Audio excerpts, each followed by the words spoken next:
Man, where's that statement at? Charlie? Charlie! Yeah. Yeah, Ronald, what is it? Why are you calling me like that? What's up? I sent this to you 5 days ago, Charlie, and you haven't responded yet, man. Come on. Ronald, I get to it today. Today? I reminded you the other day and yesterday. Ronald, you did not send that to me 5 days ago. Yes, I did. Ronald, okay. I'll get to it today.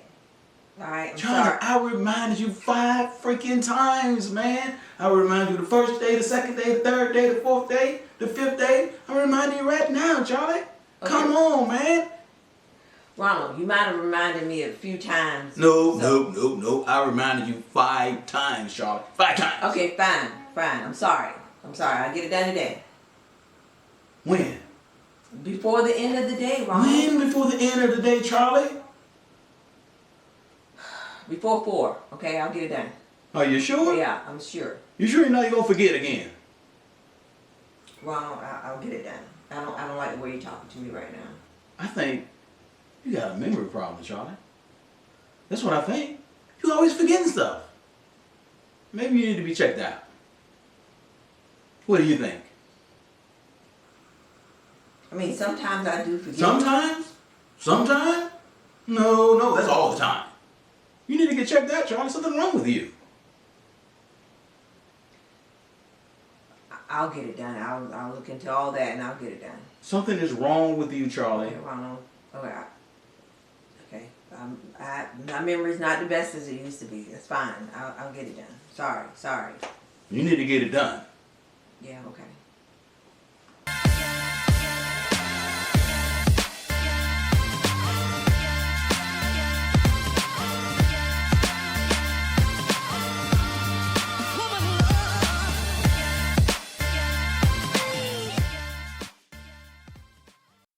Hello, everyone, and welcome back to RCRC. That is the Relationship Connection with Ronald and Charley. I am Charley Willis, a mental health therapist. I'm Ronald Willis, a marriage and family therapist. And today we just looked at a clip. And what was the clip about, Charlie? Gaslighting. All right, now. So we're talking about gaslighting. But before we do that, we are here to equip, empower, and educate couples on how to thrive in their relationships. How? Through candid conversations right here on this platform. And don't forget to help make a contribution to our show at First Focus Faith using our Cash App. And if you're watching by YouTube, like, comment, subscribe, do it all because we need it all. All right. So let's get in it. Let's talk about this skit. Let's talk about how you treated Charlie. What was wrong with What was wrong with the treatment, Charlie? You forgot some things, and I was trying to help you out. No, that wasn't good. That didn't go over well for me. So what was so bad about this clip for you? There were a lot of things bad about this clip. I mean, clearly you made Charlie feel subservient, I would say. You challenged her memory. It almost looked like she turned it on herself, that she was questioning herself. And then she came back and told you about her feelings. You didn't even try to go in to find out what her feelings are, to validate none of that happened. Well, that technique is called gaslighting. Mm-hmm. And often we don't recognize it when we see it, and sometimes we don't even realize that we're doing it. So it can easily appear in our relationship in such a way makes it dysfunctional. So the question is, what is gaslighting? Mm-hmm. Okay. And it's exactly what it is. It's an emotional abuse. Often, like I said, difficult to recognize. But it's when a person uses a form of manipulation on their partner. To have power and control, mm-hmm. causing the victim to do what? Question themselves, feel insecure, while creating emotional separation. That is key to understand and to know, because the scripture tells us we should be creating a connection and not a disconnection. And gaslighting creates a disconnection emotionally. It separates the two partners, and it creates one partner feeling good about itself, another partner feeling gas.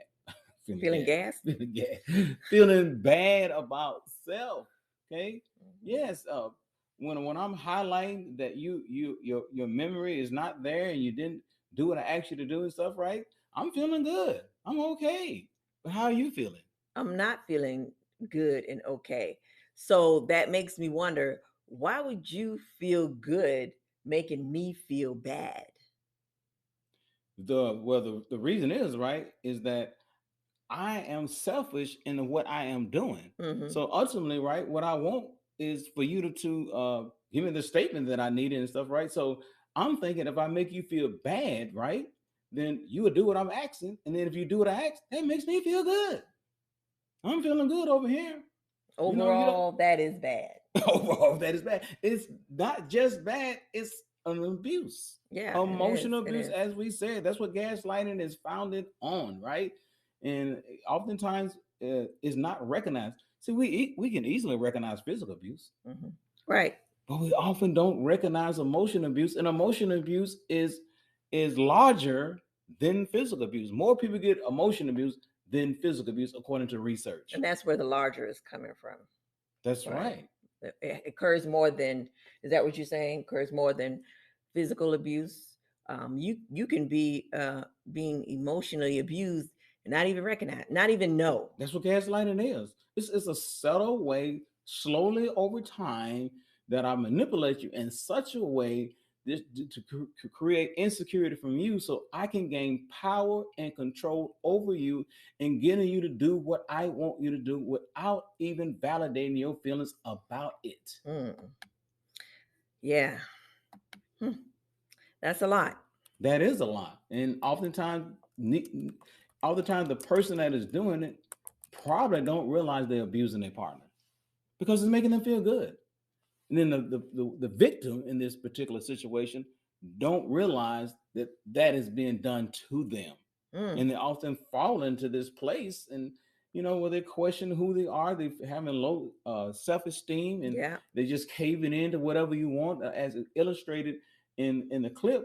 I said that you lost. I had to remind you 5 times about this statement that I wanted, that I needed for you to give to me, and then you said no, I did not. All right. I'm Charlie, sorry. I reminded you 5 freaking times, man. I remind you the first day, the second day, the third day, the fourth day, the fifth day. I remind you right now, Charlie. Okay. Come on, man. Ronald, you might have reminded me a few times. No. I reminded you 5 times, Charlie. And then I started manipulating to justify my 5 times. I even said that on the first day I remind you. Why would I remind someone on the first day I'm giving it? Normally if you're gonna remind someone, it's maybe the second day. It occurs afterwards. Yeah, you don't remind someone on the first. I remind you on the 1st day. Then you give me the task on the first day. There's no need to remind me on the first day, is it? It's just a form of manipulation that I'm using to justify what I'm saying for you to ultimately believe what I'm telling you. Wow. Yeah. Yeah, I want you to believe that you forgot 5 times. 5 times. Okay, fine. I'm sorry. And this is your fault. So, gaslighting is a word that but it derived from somewhere. Right. Oh, yes, it did. It actually derived from a film, 1944 film called Gaslight, where a husband slowly manipulates his wife into believing that she is having psychosis, that something is going on with her, that she is going into insanity. In other words, if you gaslight someone long enough, right, they will believe the lie. Initially she didn't have mental illness, but over time, as he kept gaslighting her, slowly but surely she started believing, yes, I do have a mental illness. You're right. But deep down inside, right, you know the truth. Right? Deep down inside, that person don't have mental illness. But because they've been manipulated in such a way, they have been fed this information in such a way, they start believing what I call the lie. Definitely a controlling factor there. From power and control is my motivation over you. And it makes me feel good about me. Now, even though the way we depicted this, that you were clearly gaslighting me, do women do that? The research said most men do that to women, but That is not the result of women from doing that to men. Mm-hmm. Yeah, so it's dominated by the man manipulating the woman, but it's not exclusively wholeheartedly that women don't do it also. Yeah. Right. Mm-hmm. Okay. So it's important to understand what is gaslighting. And then the next component is understand the signs of it. So you can recognize them when you start seeing these things that are occurring in your relationship. Mm-hmm. So what are some of the signs, Charles? All right, let's talk about the first sign of probability of gaslighting. Having a misguided trust or belief. So just like we just kind of talked about a little bit, you start believing what what was saying that's not true. You start thinking it's the truth, even though you know it's not. Yeah, deep Right? down, you know it is not the truth, right? Mm-hmm. However, you start believing this stuff. Okay? Yeah. And for example, in the skit, you started believing that your memory that I remind you 5 times. You start believing that. Maybe I said it several times. Maybe I do have an issue with my memory. Maybe I do have. I mean, I do forget That's right. sometimes, I do forget some. more so than I would like to, and yeah. Mm-hmm. Yeah, and now you believe in the lie, and it's a misguided trust. You trust You know in someone that has not earned your trust, but it comes on subtly, just that's like right. you say, Slowly. Okay. Okay, here it comes again. Here it comes again. Right. Okay. Yeah. And although the skit represented that gaslighting, you know, for example, because we're saying it's over slowly over time, you know, perhaps in a first incident you don't believe it, right? Right. And then if it keep being repeated, keep going over, oh, that's right, I do have a memory problem. Mm-hmm. Yeah. That's right, and you start believing it, Mm-hmm. and we call it misguided trust or belief. Mm-hmm.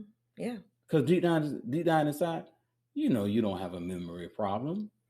Mm-hmm. I mean, like, we all might. Well, no one is perfect. Everyone will forget sometimes. To turn it into a condition, yeah, you're making out of the memory problem, and really it's not. It just you might have forgot this time or something like that. But that does not equate to a memory problem, because no one remembers perfectly all the time.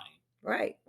So that's just one of the signs, having a misguided belief and trust into something that you should not be trusting in. You should not trust into that, because that is false. Right. That is false. Okay, so the second probable sign here is you start feeling bad about yourself and in questioning who you are. You may start saying things such as, I never do things right. I can see this aspect of being coming more from somebody who may have a low self-esteem and really fall into that emotional trap of they're just a bad person. They can't do anything right because you're telling me I can't do anything right. I trust in you. So obviously there's something wrong here with me. Yeah, what happens a lot in the relationship, the conversation that you have with your partner is dominated by things that you are doing wrong in their mind. It may not be wholeheartedly you're doing something wrong, but in my mind, you're doing something wrong. So every time we have a conversation, every time we talk, I am only talking about things that you are doing wrong. And therefore, as I continue this conversation over time, you start believing it. I can't do anything right, because that's the only conversation you have. There's no intimate conversation. There's no intellectual conversation. There's no conversation of laughing and enjoying each other's company and smiling and talking and stuff. Lighthearted conversation. No, your conversation is dominated by things you're not doing right. You're doing this wrong. Wait a minute, you're doing this wrong. You're doing this wrong. You're doing this wrong. Right. And so it creates this dynamic in the relationship that creates a belief in what you are hearing most of the time. That's right. So we often tell couples, you gotta have a date night where you're enjoying each other's company. The date night is founded on making each other laugh and enjoying each other's company, having a date, and it's lighthearted, and you enjoy the person you're with. Conversation that only talks about things I'm doing wrong is not an enjoyable conversation. Definitely isn't. Can I get anything right in this conversation? No. Can I get anything right in this relationship? In this relationship, you're actually tearing your partner down. Every time we talk, it's something I'm doing wrong. And like you said, tearing my partner down. But ultimately, I'm feeling good. Okay? Because I'm trying to correct some things. Because everything in the relationship is wrong. And I have to be on a platform of correcting everything. It makes me feel good because ultimately, when I'm doing that, I'm getting what I want, and that is power and control over you. That's right. That's how. This was a skit. That is gaslighting at the core of gaslighting. What we got next, Charlie? So, point number 3, you find yourself constantly apologizing to the person for whatever, for your behavior, for whatever they thought, for whatever they said, whatever you didn't do, or whatever. You just apologize. You just, I'm sorry, I'm sorry. Because then you start thinking, okay, you internalize that I'm a bad person. I need to apologize. I need to make things right. That's a sign too. That's right. Because ultimately, you're not feeling good about self. No. So you're trying to make some efforts to feel good about self by apologizing. However, that does not work. No one should be in a relationship where they consistently have to apologize to their partner. Something else is going on in this relationship. And this particular incident is gaslighting. Because why am I consistently apologizing to? Are you consistently telling me I'm doing something wrong? That's what the sign number 2 said. You always doing something wrong. So when you do something wrong, hey, I'm gonna apologize for it. Because if I'm keep telling you you're doing something wrong, right, that makes you feel bad, right? Right, it does. So you got to combat the bad feeling you have by providing another platform that helps you to feel good about self, and that is apologize for it. But ultimately, that does not work because the core of the problem is not that you're always doing something wrong. The core of the problem is your partner is trying to have power and control over you and creating this dynamic in the relationship that ultimately makes you go to a place of saying, I'm sorry, I'm sorry, I'm sorry. And you saw it clearly in the skit. Yes. I'm sorry. And then, was I really accepting your apology? No, you weren't. No, I still coming just at you. Glossing right over there. Right. It's like I never even said anything. Right. But think about this. I done heard the apology so many times, it does not do anything for me. It has no effect in the relationship. It's fruitless. It means nothing. These are just simply words that are being said in the relationship, but they have no impact. They have no effort of making a connection because for me, they're just words you done said over and over and over again, and you keep being wrong and you're never right. Okay. For me to have power control over, you have to be wrong. That's right. That's right. All right. So point number 4 here, you will defend their behavior or justify it. Things like, he's under a lot of stress at work, or my fault. I mean, if I didn't leave that there, this wouldn't have happened. Or if I had remembered to do it when he actually told me, maybe we wouldn't be going through this. You for some reason in your mind, you're coming up with a reason to make it feels like he's okay. He did what he was supposed to do because I didn't do what I was supposed to do. But why would you defend this type of behavior when it appears on some level you are getting the understanding that the behavior is wrong?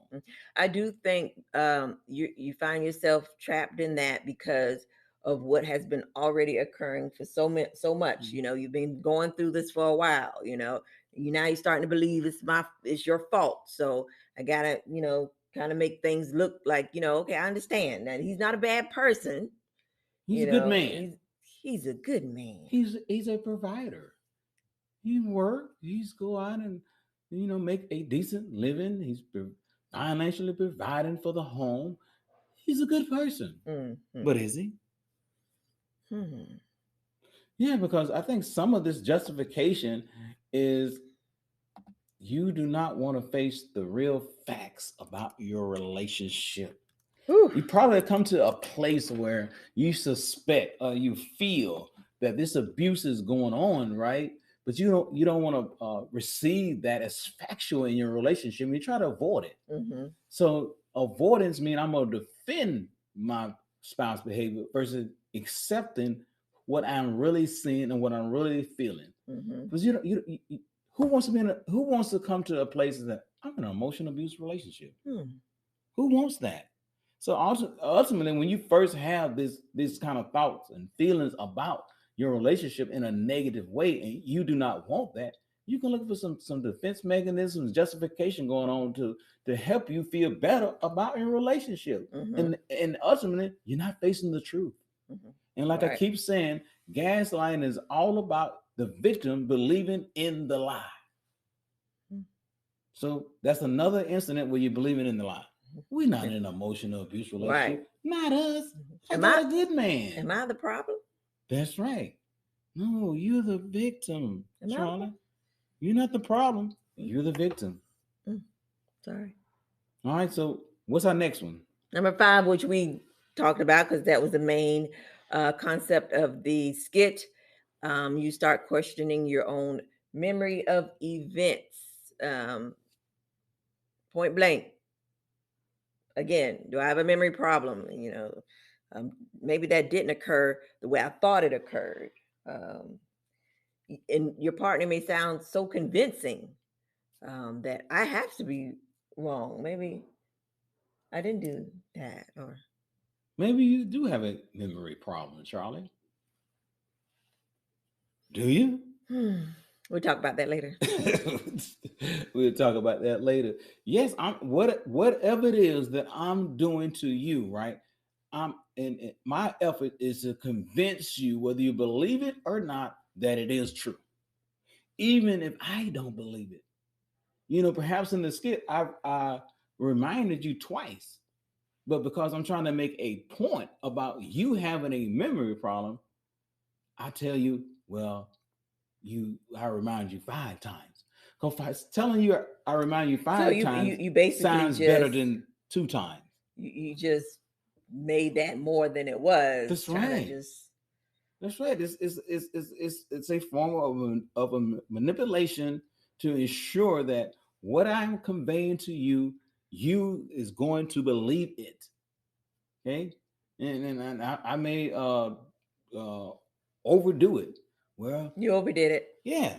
Well, I remind you 5 times, Charley, because if I just say one time or 2 times, you may not believe the lie. So I got to say something to convince you to believe this lie. Okay. And then, because what I'm doing is I'm creating doubt in self. Oh, that's just I'm doubting. Really not good there. Yeah, because our memory is not perfect, so there is an opportunity that I could have told you multiple times. You just don't remember me telling you that. But I remember. So if I remember, then it must be true. Because remember, you trust in me. I do trust you. Yeah, so if Ron's saying it, it must be true. Not if I'm gaslighting you. It's not true. All right. So our last point here, you start doubting, just like you said. I'm doubting my own insanity. Am I crazy? Something going on with me. Maybe I have some type of mental illness. You start believing and thinking, internalizing it, that something is really wrong with me. Something is wrong with me. That's right. And on top of that, especially in modern day society, right? We start researching. Let's Google it. Yeah, we'll research and we'll find something to connect to confirm the thought. Oh yeah, I got. It says I got this. Yeah, I got that. I got this, and I got that. Yep, I'm bipolar, y'all. You're Googling the wrong thing. You cannot diagnose self. Okay. And research is what it is. It never gives you the diagnosis. It gives you an idea that perhaps you may have bipolar. You may not have. You may not have bipolar. You can't do a research and then confirm that that's who you are and what you got. And definitely your partner can't diagnose you. So if you have that challenge, right, and you're thinking about things that go on in a relationship, naturally you want to see professional counseling and get a real diagnosis to understand what is going on with you and not have anyone to manipulate and believe that you have a mental illness and perhaps you do not. Maybe you do. Maybe I got the mental illness. Okay. We say that lightheartedly, but really, when you think about it, the core of it, when you're displaying this behavior and onto me or projecting onto someone, what's going on with you? That's right. If I'm gaslighting, I got some problems. I got some problems going on Because ultimately, I remove the biggest component out of our relationship, and that is love, and replacing it with power and control. Because I don't understand how to love you. I understand how to have power and control over you, because ultimately it makes me feel good. So the component of a relationship is not about power and control. It's about love. Loving your partner for who they are and accept them for who they are. Not trying to change them to what you want them to be, but loving them in spite of who they are. And the things you dislike, the things you do like, the things, whatever going on, you love the person wholeheartedly. Not because they're perfect, because you accept them for who they are. And gaslighting takes away that component and replaces it with, I'm trying to have power and control over you and dictate to how you're going to talk to me, how you're going to react to me, what are the things you're going to do for me. And ultimately, I have the final say so. Right, right. Also that, if you're the gaslighter, there could be issues with you, childhood experiences, or right. It comes from multiple places. Somewhere where you desire to have control over something, and now it's turned into this technique that you've put on somebody, even maybe a personality disorder. Right. And think about what you said. If it comes from your background where you're raised, you probably don't even know you are doing it. Okay. And that's why it's so huge to understand and recognize what is gaslighting, and recognize from both perspectives, to the person that's actually doing this to their partner and to the victim. Right, right. Okay? And it's not the victim that needs professional help. Who needs professional help? It's the person that's doing the gaslighting. But they need professional help. Yeah, for that. But now I need professional help, because if you suffer from low self-esteem and all the other things going on, you're going to build your self-esteem up. However, the victim is not the problem. Right, right. And that's what we're trying to echo here. Okay. Well, and then if you are in a relationship with someone that is gaslighting you, you do not go to couple counseling together. Not initially. Okay? Because if you go to couple counseling together and you're with a gaslighter and you're the victim, that puts you on equal terms. And you're not on equal terms because the person is the victim. You have to go to counseling separate, individual counsel separate. And definitely the person that's doing the gaslighting need that professional help. And the other person that's a victim, it's more common for them to go to a support group, not necessarily individual counseling. There's a difference, because you're not the one that's doing this. Right, right. That's correct. You're the one that's been manipulated into believing the lie. Yeah. So let me give a foundational scripture, actually, now that we're at this point here. So Philippians 4:6-7 tells us, do not be anxious about anything, but in every situation by prayer and petition with thanksgiving, present your requests to God. And the peace of God, which transcends all understanding, will guard your hearts and your minds in Christ Jesus. And we want to really dive into the things that you need to do if you are in a relationship with us gaslighted. And we also want to point out to recognize when your partner is gaslighting, what are the things they are doing to you? Because in this particular episode, we talk about the signs. The next episode, we want to talk about recognizing what the partner is doing. And then also the most important thing is, what do I do if I'm in a relationship where gaslighting exists? All right. So thank you guys for watching RCRC, the Relationship Connection with Ronald and Charley. And we'll see you again for part 2 of gaslighting next week. Thank you.